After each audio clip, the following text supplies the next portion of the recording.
Paul Newman exposed the 5 directors who destroyed lives. Those legendary blue eyes didn't miss much. Throughout his decades in Hollywood, Paul Newman worked with some of cinema's most celebrated directors, observing firsthand how the pursuit of cinematic perfection could cross troubling lines. While audiences saw only the finished masterpieces, Newman witnessed the human cost behind certain iconic films. Paul had this unique perspective, revealed a longtime friend who collaborated with Newman on multiple projects. He'd experienced Hollywood from nearly every angle, as a beginning actor, as a superstar, as a director himself. That journey gave him clarity about the difference between demanding excellence and something more troubling. He could distinguish between directors who pushed people to their best and those who broke something in them along the way. Unlike many stars who maintained Hollywood's code of silence, Newman occasionally shared unfiltered observations with trusted colleagues about directing methods he considered genuinely harmful. These weren't complaints about long hours or creative disagreements,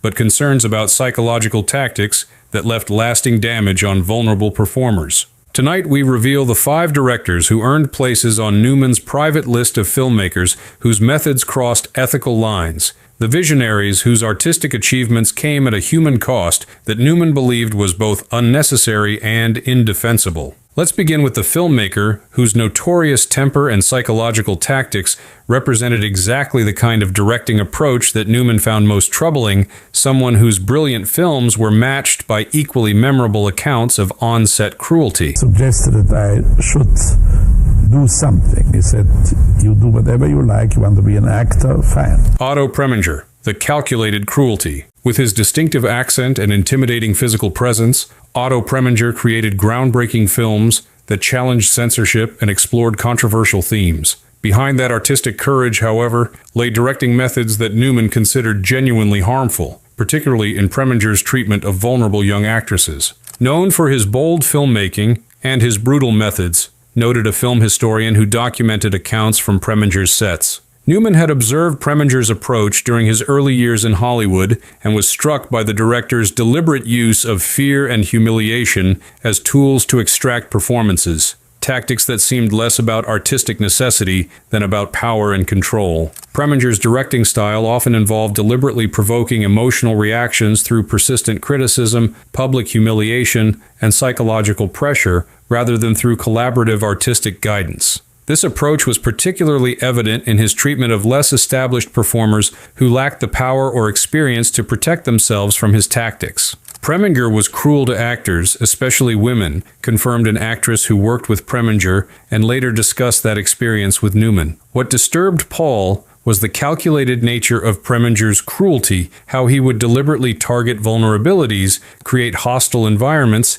and then film the resulting genuine distress while presenting it as a directed performance. The most notorious example of this approach involved Jean Seberg during the filming of St. Joan, 1957. As a 19-year-old with minimal acting experience, Seberg was particularly vulnerable to Preminger's psychological tactics, a vulnerability the director exploited throughout the production. He once made Jean Seberg do over 30 takes of a breakdown scene, until she was sobbing for real, said a crew member who witnessed the filming. It wasn't about helping her find the character's emotion through artistic direction. It was about breaking down her defenses until her genuine distress became available for the camera. The line between directed performance and documented suffering disappeared entirely. Newman's assessment of Preminger's methods came from both direct observation and conversations with actors who had experienced his approach firsthand. These accounts painted a consistent picture of a director who valued captured authenticity over performer well-being,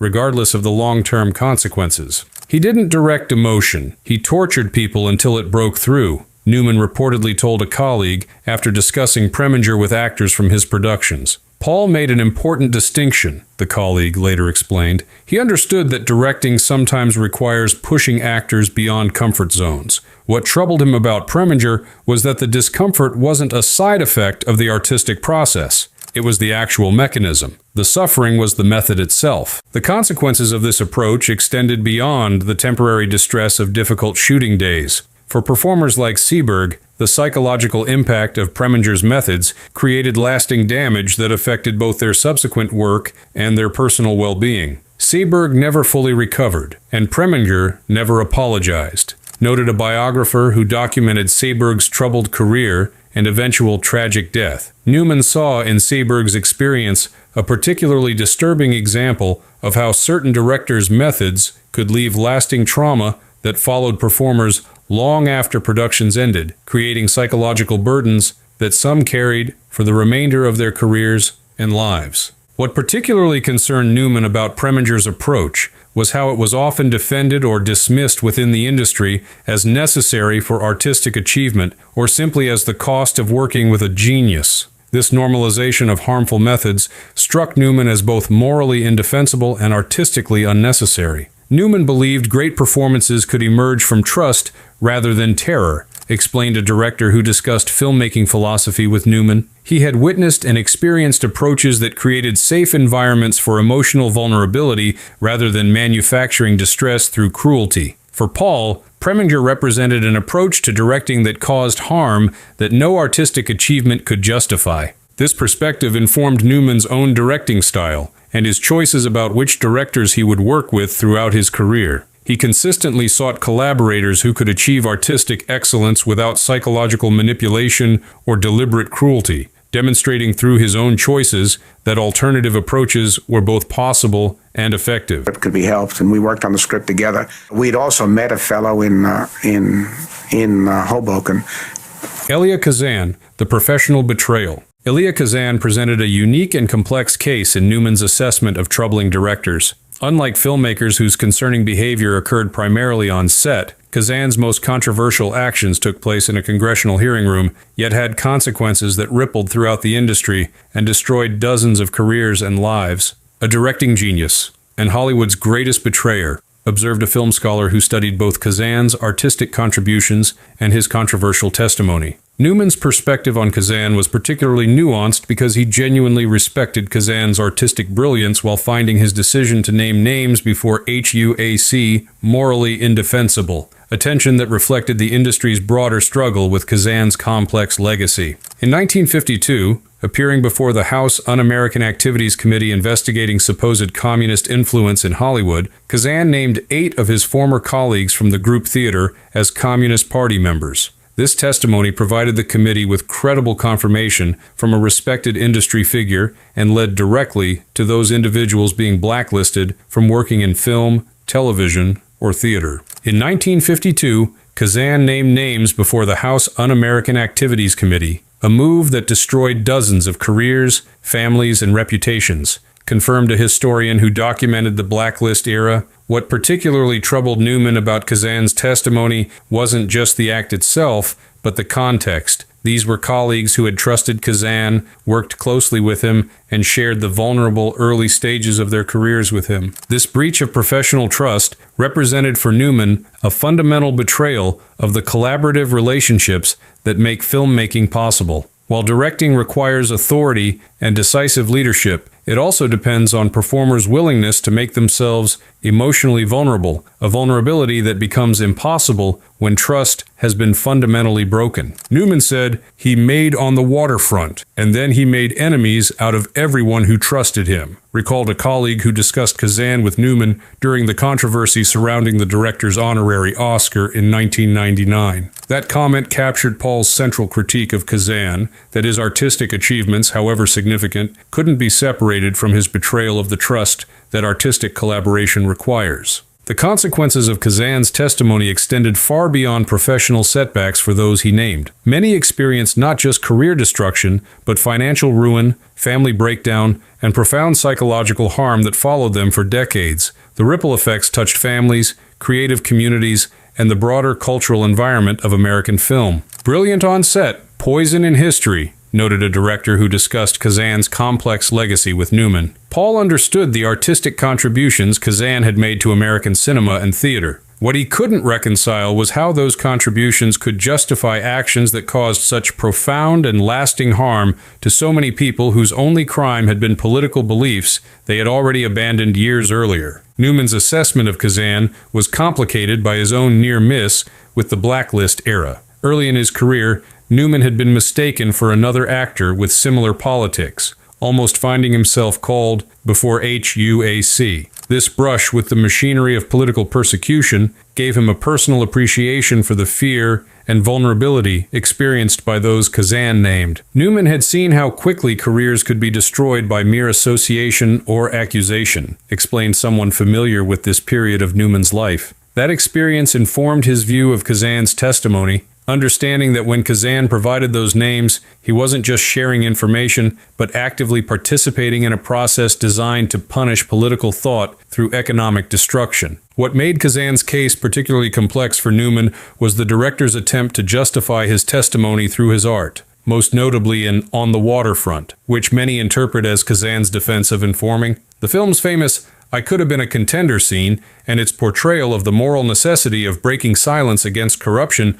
struck Newman as a self-serving attempt to reframe betrayal as courage. Newman respected the film as art while rejecting its subtext as justification, noted a critic who discussed On the Waterfront with Newman. Paul saw the film's brilliance while also recognizing its function as Kazan's attempt to rewrite his own moral narrative, to cast himself as the hero rather than addressing the real harm his testimony had caused to real people. This tension between artistic achievement and ethical conduct represented for Newman a fundamental question about how the industry should evaluate directors' legacies, whether brilliant work could redeem or excuse actions that caused demonstrable harm to others, particularly when that harm stemmed from a betrayal of professional trust rather than artistic demands. Material first. Now the question when you have, we'll say, basic... Alfred Hitchcock, the master of control. Few directors in Hollywood history achieved greater critical acclaim or commercial success than Alfred Hitchcock. Behind the distinctive profile and droll public persona, however, lay directing methods that Newman considered deeply troubling, particularly in Hitchcock's treatment of the blonde actresses who became his trademark. The master of suspense had a dark obsession with control, said a film scholar who studied Hitchcock's directing techniques. Newman recognized Hitchcock's technical brilliance and narrative mastery. What concerned him was how Hitchcock's need for control extended beyond the filmmaking process into attempts to dominate the personal lives, professional choices, and even physical autonomy of certain actresses. This controlling approach was most evident in Hitchcock's relationship with Tippi Hedren during the filming of The Birds, 1963, and Marnie, 1964. What began as the typical director-actress relationship evolved into something Newman and others found deeply concerning, a pattern of escalating control,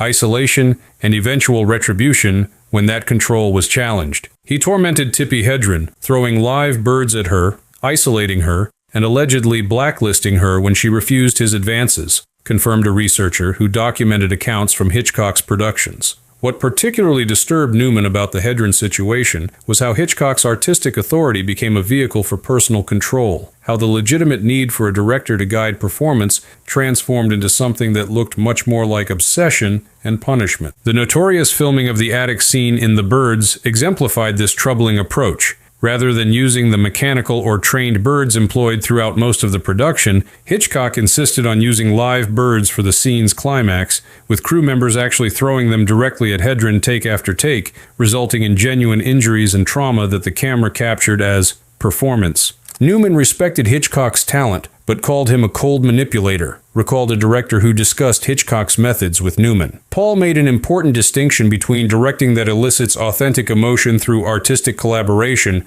and directing that manufactures genuine distress through deliberate cruelty. For him, Hitchcock too often crossed that line, particularly with actresses who had the least power to protect themselves. What made Hitchcock's case particularly complex was how his artistic brilliance and commercial success insulated him from consequences or criticism. The industry's willingness to overlook concerning behavior because of valuable creative output represented for Newman a moral failure that extended beyond any individual director to implicate the broader Hollywood system. He didn't just direct fear, he created it and lived off it, noted a film historian familiar with Newman's perspective. Paul saw in Hitchcock a particularly troubling example of how the industry would tolerate almost any behavior from directors who delivered commercial and critical success, creating an environment where artistic achievement effectively placed certain individuals beyond normal ethical boundaries. The consequences of this approach extended beyond the production itself to affect performers' subsequent careers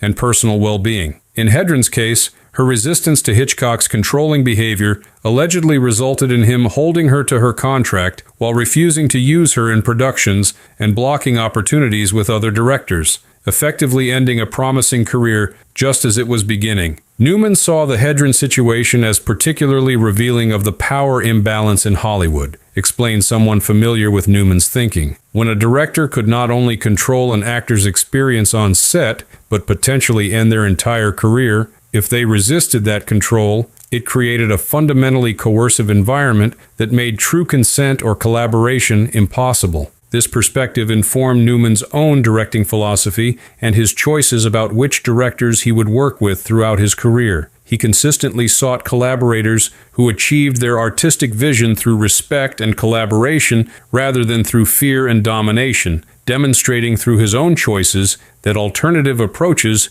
were both possible and effective. At one time in a film called Straw Dogs, there's no history in the world of anybody except that of Christ.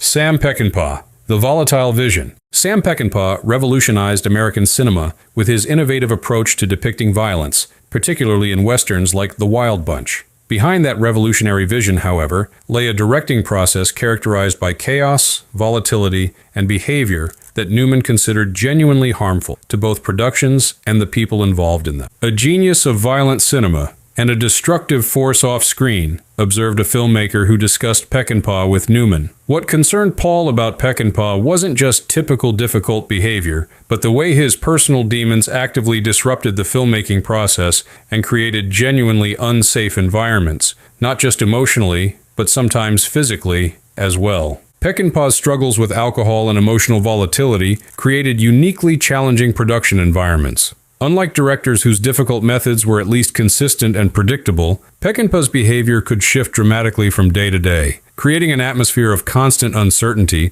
that affected everyone involved in his films. Peckinpah was notorious for drunken rages, verbal abuse, and emotional breakdowns on set, confirmed a crew member who worked on several Peckinpah productions. What Newman found particularly concerning was how Peckinpah's personal issues became everyone else's professional problem, how his inability or unwillingness to manage his own behavior created ripple effects that damaged productions and the people working on them. This volatility created a distinctive kind of fear among actors who worked with Peckinpah. Unlike the calculated manipulation of directors like Hitchcock, Peckinpah's unpredictability meant performers never knew what version of the director they would encounter on any given day, creating an atmosphere where everyone remained in a constant state of high alert. Actors feared being cast in his films and feared being cut out even more, noted a casting director familiar with how performers viewed Peckinpah projects. Newman observed an unusual dynamic where actors were simultaneously drawn to Peckinpah's artistic vision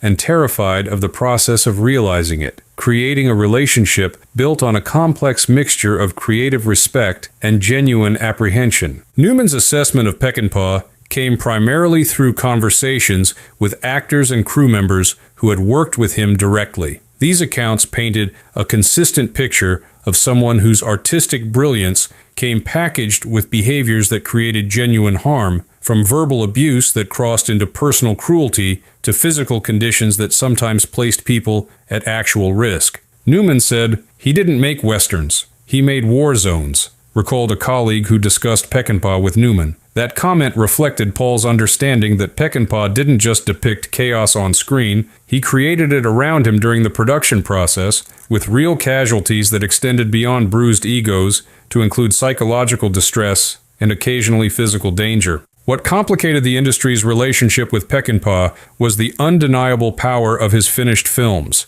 The same volatile energy that made his sets so challenging also translated into groundbreaking cinema that forever changed how violence was depicted on screen. This created the moral question that concerned Newman most, whether artistic achievement justified methods that caused demonstrable harm. For Newman, the answer was clearly no, explained a director who discussed filmmaking ethics with Newman. Paul believed that great art could and should be created without destroying people in the process. He had experienced directors who achieved artistic excellence through respect and professionalism, proving that Peckinpah's volatile approach wasn't necessary for powerful filmmaking. It was simply the path of least resistance for someone unwilling to manage their own demons. This perspective informed Newman's choices about which directors he would work with throughout his career. He consistently avoided collaborations with filmmakers known for volatile or abusive methods, regardless of their artistic reputation, demonstrating through his own choices that maintaining personal standards didn't require sacrificing artistic quality. We fucked around for an hour and 20 minutes. No, they wanted to go over here. Then we had, I know it seems like a lot of tea breaks, but we had the tea break that was over there. Stanley Kubrick, the obsessive perfectionist. Stanley Kubrick's place in cinema history is secure. A visionary director whose meticulous approach to every aspect of filmmaking produced some of the medium's most enduring masterpieces. Behind those perfect compositions and landmark performances, however, lay methods that Newman and others found deeply concerning in their impact on the humans tasked with realizing Kubrick's exacting vision. Respected, feared, obsessive beyond reason, observed a film critic who discussed Kubrick with Newman. What troubled Paul about Kubrick wasn't the pursuit of excellence itself. Newman was known for his own perfectionism in certain aspects of his craft. It was Kubrick's apparent indifference to the human cost of that pursuit, his willingness to push people far beyond reasonable limits in service of his vision, regardless of the consequences. Kubrick's directing approach was characterized by exhaustive repetition, demanding dozens or even hundreds of takes of the same scene without clear communication about what he was seeking. This method created not just physical exhaustion, but a particular kind of psychological distress as performers desperately attempted to determine what would finally satisfy the director's unstated expectations. Kubrick once made Shelley Duvall do 127 takes of a single scene in The Shining, pushing her to the edge of a nervous breakdown, confirmed a crew member who documented the production. Newman saw in this approach something fundamentally dehumanizing, treating actors not as creative collaborators, but as elements to be manipulated and exhausted until they could no longer maintain any pretense or performance, leaving only raw, genuine distress for the camera to capture. The effects of this approach were visible in the physical and psychological state of actors during Kubrick productions. Duvall's experience on The Shining became particularly notorious, with behind-the-scenes footage showing her presenting symptoms of extreme stress, including hair loss, physical illness,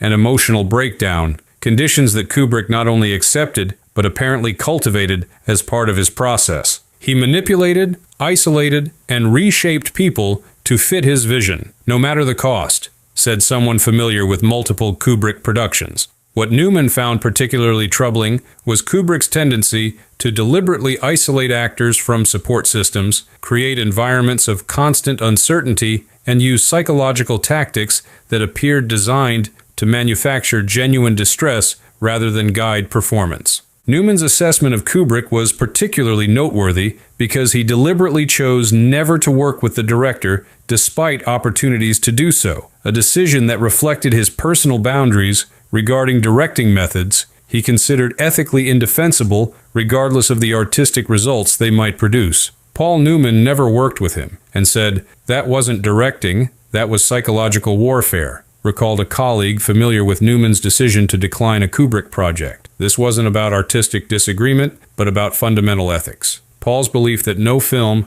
regardless of its potential brilliance, was worth participating in processes he considered genuinely harmful. What made Kubrick's case particularly significant was how his undeniable artistic achievements were used to justify methods that would be considered unacceptable in virtually any other professional context. The resulting films are unquestionably landmarks of cinema, but for Newman, that success couldn't excuse or redeem the means by which it was achieved. Kubrick made masterpieces and left trauma behind them, noted a film historian familiar with accounts from Kubrick productions. Newman's perspective challenged the industry's tendency to separate artistic achievement from the process that created it, arguing instead that how art is made matters as much as the final result, and that human dignity shouldn't be sacrificed even in service of creating landmark cinema. This perspective reflected Newman's broader philosophy about the relationship between art and ethics. His belief that creative excellence and human decency weren't competing values,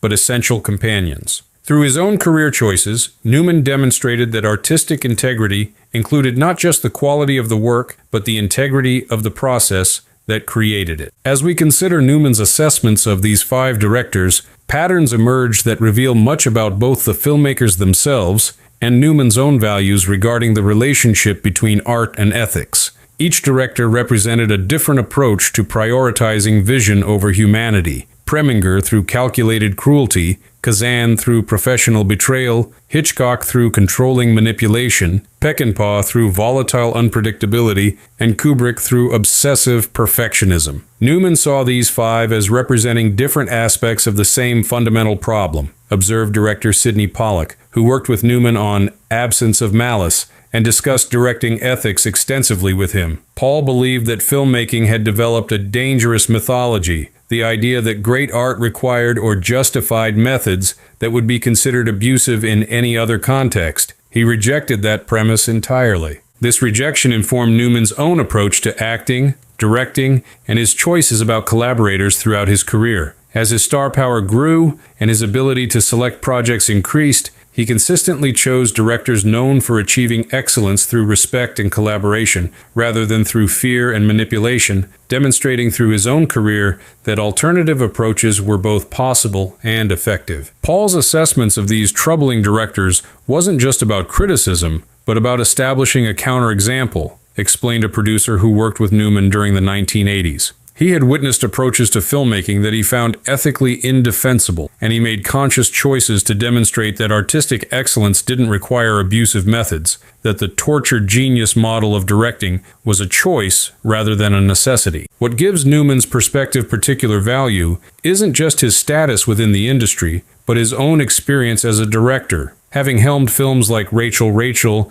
and The Glass Menagerie, he understood firsthand the pressures and challenges of the director's chair, making his rejection of abusive methods more meaningful because it came from someone who had navigated those pressures without resorting to manipulation or cruelty. Newman directed his wife to an Oscar nomination without breaking her spirit in the process, noted a film historian familiar with Newman's directing work. That experience informed his fundamental belief that great performances could emerge from trust rather than terror, that creating safe environments for emotional vulnerability would produce results as powerful as those achieved through psychological manipulation without the accompanying trauma. The most significant insight from Newman's observations isn't about these specific directors, but about the broader system that enabled and rewarded their methods. Throughout Hollywood history, the industry has consistently prioritized results over process, artistic achievement over human welfare, and commercial success over ethical conduct, creating environments where abusive behavior could flourish without consequence,